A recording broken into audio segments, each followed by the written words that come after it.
Sidang kasus perkara dugaan korupsi pembelian gas bumi yang menjerat mantan Gubernur Sumatera Selatan Alex Nurdin akan disidangkan di Pengadilan Tipikor pada Pengadilan Negeri Palembang.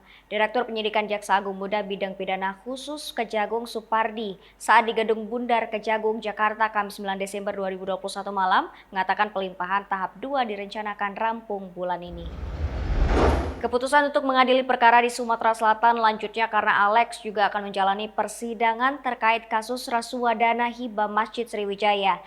Selain itu, korupsi gas bumi di Badan Usaha Milik Daerah Perusahaan Daerah Pertambangan dan Energi Sumatera Selatan yang mengakibatkan kerugian negara lebih dari 30 juta US dollar yang juga terjadi di sana.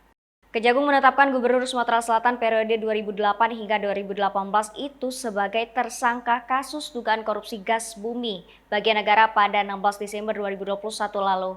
Ia ditersangkakan bersama Komisaris Utama sekaligus Direktur PT PDP EDE Gas Mudai Madang.